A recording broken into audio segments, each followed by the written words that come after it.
Ayun, welcome back sa ating channel mga kaibon. Kung bago ko pa na po napadpad sa ating channel, please like and share at mag-subscribe na rin po kayo. Pindutin ang notification bell para sa ating video mga bagong gagawin. Ayan. Guys, medyo may hindi magandang nangyari sa ating ibunan. Ayan. Na doon sa may bodega. Ayun. Papakita ko sa inyo kung ano nangyari ron. Pagising ko, hinabutan ko, ganun na. Kakalungkot. Yan, pakita ko na lang din muna sa inyo kung ano na ang natapos. Ang natapos natin doon sa ating ibunan, kailangan talaga magawa kaagad. Yan. Kailangan natin talaga magawa kaagad yun. Yan. Ito ngayon, punta tayo sa ating ibunan.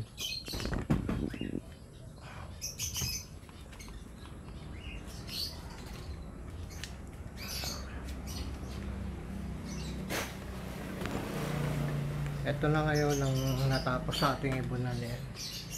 Dali. Hirap naman.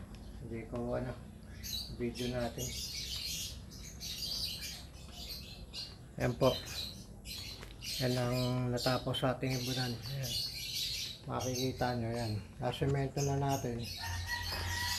Yan. Nasemento na natin yan. Yan dito. Pagdating dito, kinapos tayo. Bali, bibili ulit tayo. Dito naman sa bubong, okay na lahat sa bubong. Yan. Tatakpan na yung mga butas. Kaya kumbaga, wala nang lalabasan ng ibon dyan pagka nasarado na, nasaraduhan na natin to. Dito, screen na lang ilalagay natin dyan. Pambara siguro dito sa taas, lata. Yung lison na natira. Tapos dito sa harap, pang-cover natin dyan. Bali dito. Aray. Yan. Bali dyan. Puro screen yan. Hanggang dito. Yan. Yan ang magiging pintuan yung tapat. Dito naman, ito magiging natin, greenhouse. Ayan. Tayo ngayon. Yan natin. Yan. Yan ang kabuuan ng ating ibunan. Diyan ang pintuan. Ngayon pasyalan natin ngayon kung ano nangyari doon sa ating mga ibon.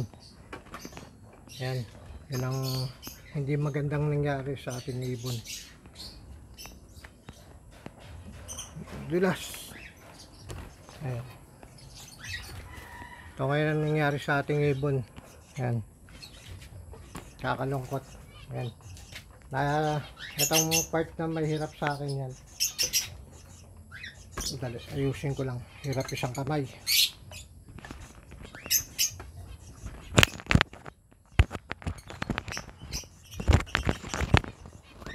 Ayusin ko lang saglit. Hindi natin wala kasi tayong pag-awak ng camera.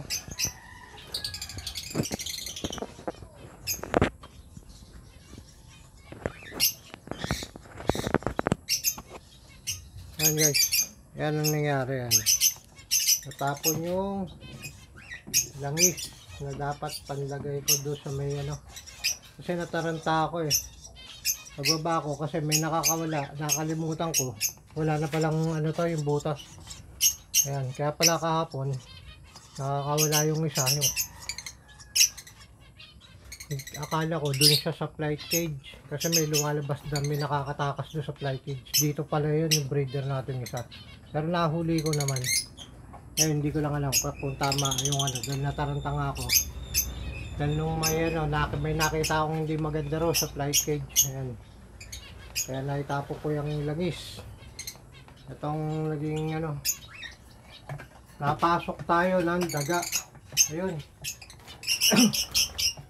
Kakalungkot. Ayun, nadali yung yung PF natin. Visual PF. Ayun. Blue PF. Blue PF light form. Ayan, tanggal yung ulo. Ayan.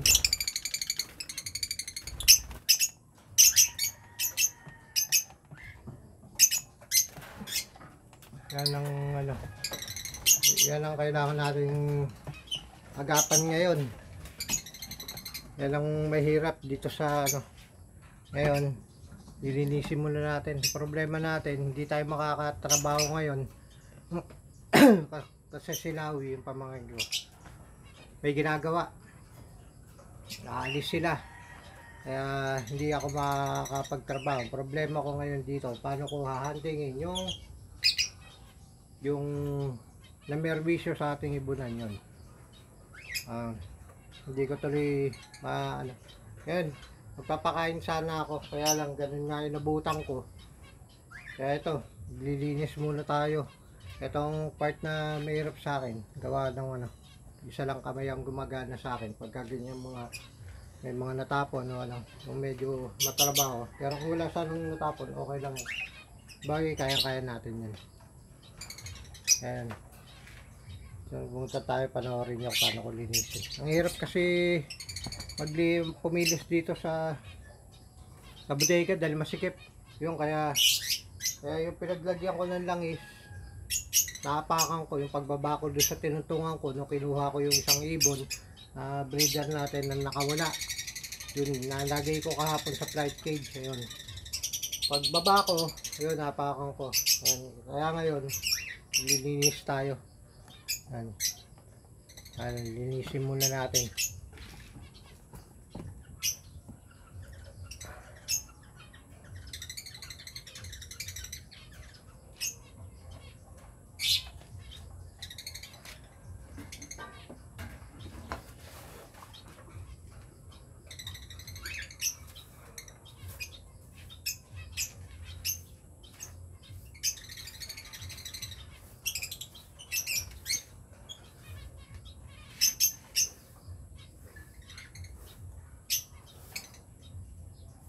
Buti na lang may mga ipa tayo na naitabi. Kasi yung mga ipa natin, diniipon ko yun. Lalagay ko sa ganito.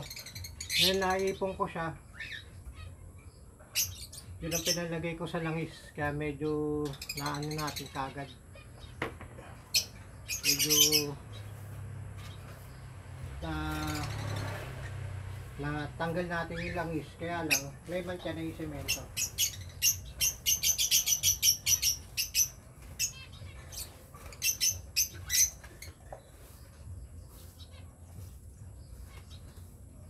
Mamaya kukunin natin.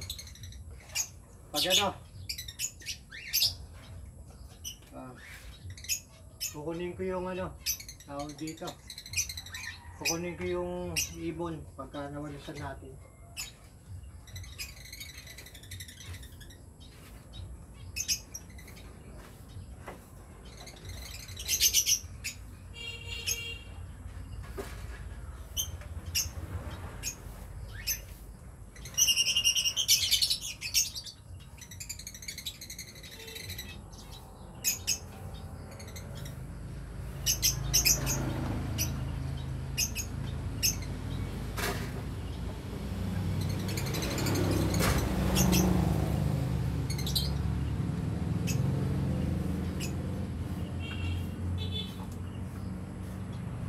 Gagawin natin mamaya.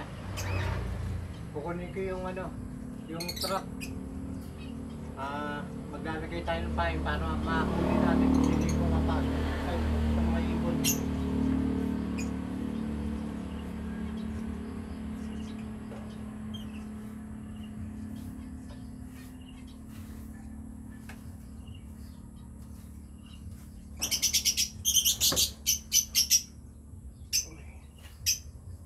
Hirap, masikip.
Kasi nga itong pan natin, nalagyan kanina. Ginawa ko, kumuha lang ng sabon, inano ko sa basahan. Ilinis ko muna yung pa.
Hindi pa tayo nakapagpakain.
Magpapakain tayo ngayon.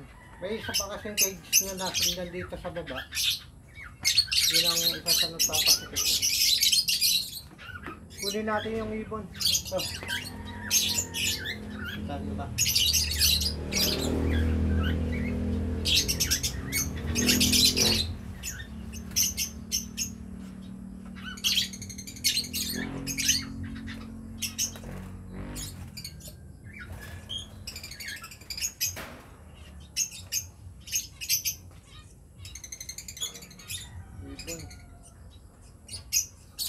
Save palo pa naman. This one save palo.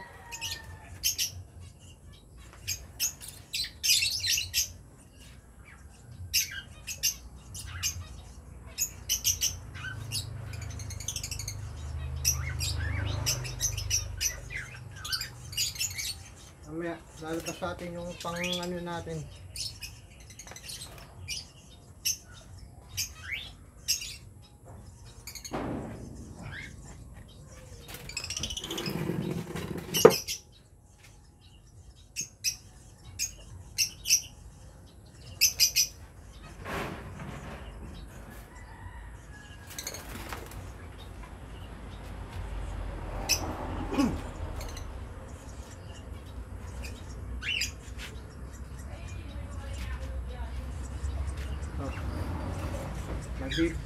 Nabibinyagan niya yun to. Tagal na na itong naka-stack eh. Di pa nagagamit pero ngayon magagamit ngayon natin dito. Dahil doon sa nangyari. Ayan. Gagawin natin dito. Mamaya nilagyan natin ng pain. Para hahatingin natin yun. Di pa pwedeng hindi. Dahil kailangan mauna natin yung kundi. Hanggat dito sa bodega yung ibon natin eh. Nanganganib sila dyan. Madalas silang babalik-balikan sila dyan.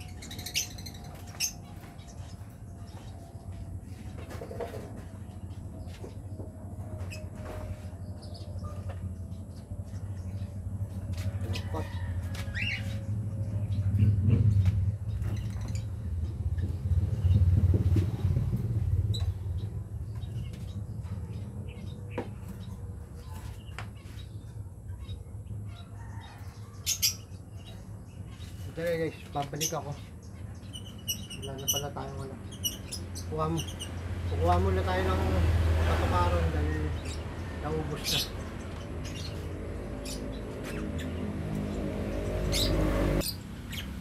Yan.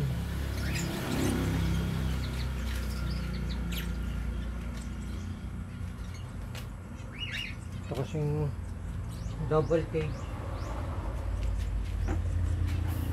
Pansamantala ginagamit natin to pang mesa, itong double cage. Yan.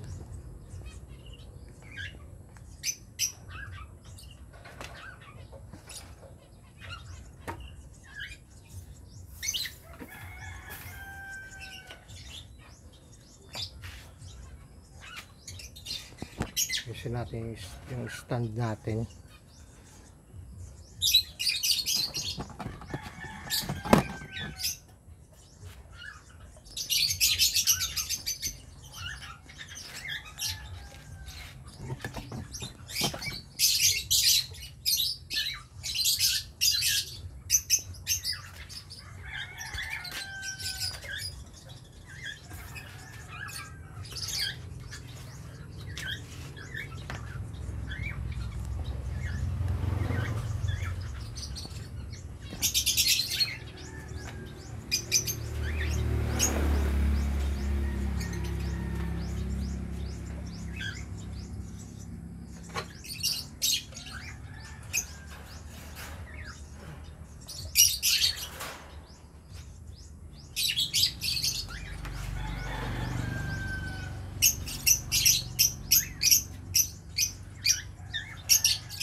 O tig-start tayo rito eh. Pag nagawa rin yun, lilipat tayo ron.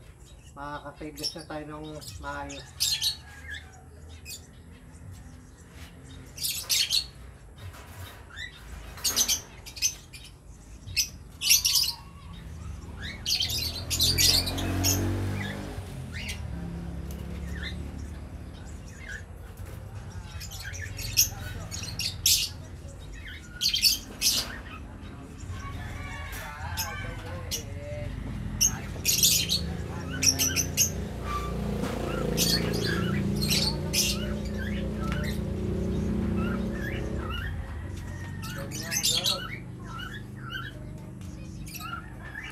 Balikan ko kayo.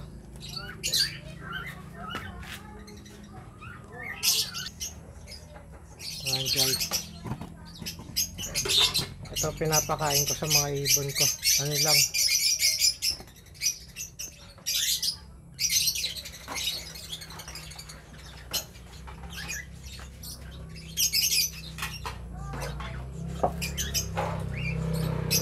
White minute. Ayan.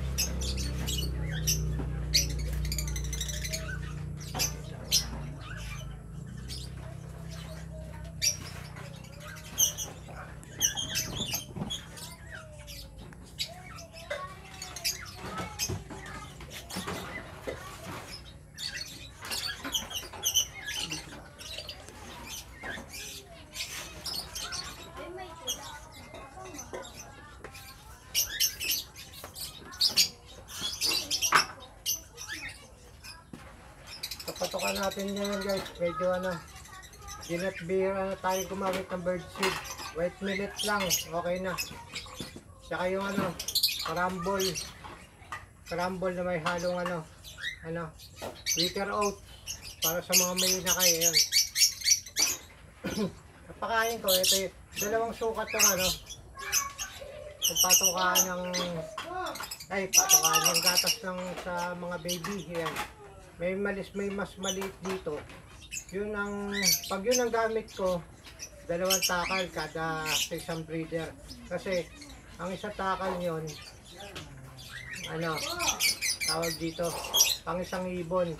Ito naman ginagawa ko, isang takal sa dalawang breeder na, hanggang maghapon na to, kinabukasan na akong papakain. Dati kasi umaga tapon, Kaya lang gawa ng hindi ko nga masikaso dahil masikip dito ginagawa ko. Pinosobrahan ko na isang ganito sa mga walang inakay. Sa mga inakay, dalawang takan.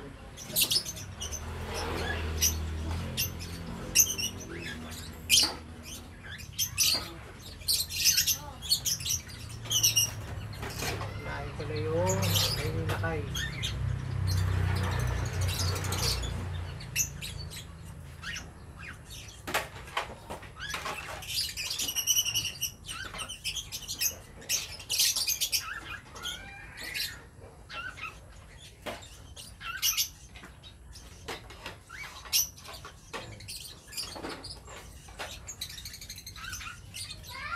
Mga tinadalawad doon sa mayroong may inakay yan.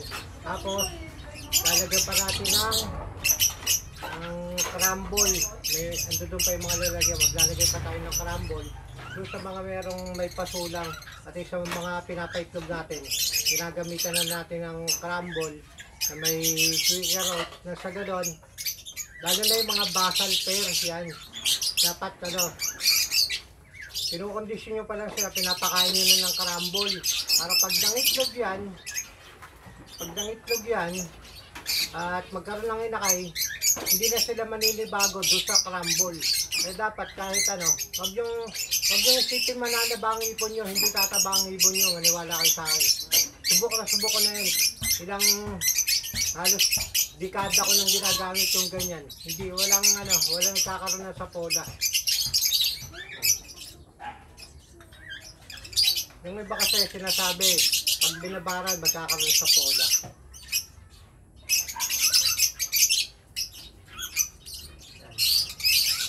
Ito kasi ginagamit ko para maghapon na. Kinabukasan na ako papakain. Nagawa nga na masikip dito. Pero pag lalipat natin sila sa bagong ibanan natin, ang magiging pakain uli natin yan. Uwaga hapon uli yan.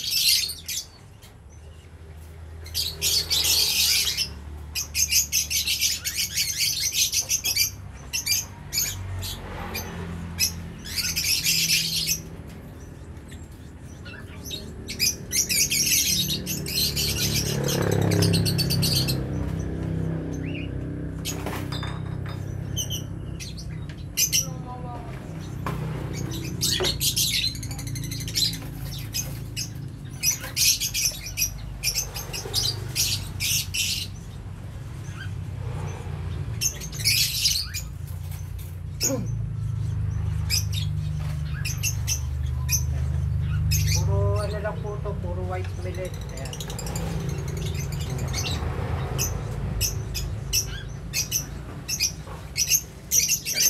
Angat natin yung video ay papakita ako sa inyo. Richard, patulong nga saglit.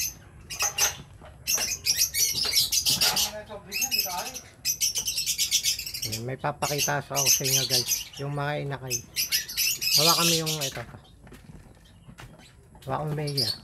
Huwag ba isama yung wire? Ayan. Higpitan mo yun. Hindi, pabalik. Ayan. Hindi, mali yata. Pabalikan. Ayan guys. May papakita ako sa inyo mga inakay yan. Okay na. Puro white millet lang to ginagamit natin yan. Makikita nyo.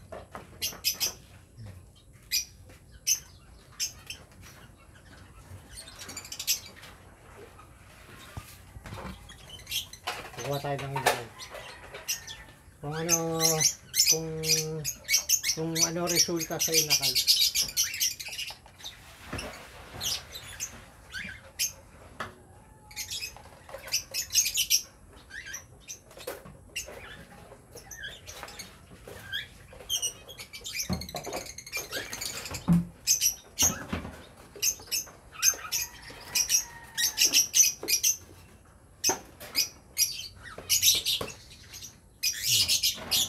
Kayang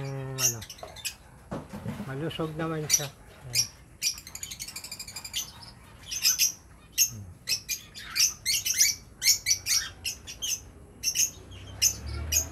Viewing.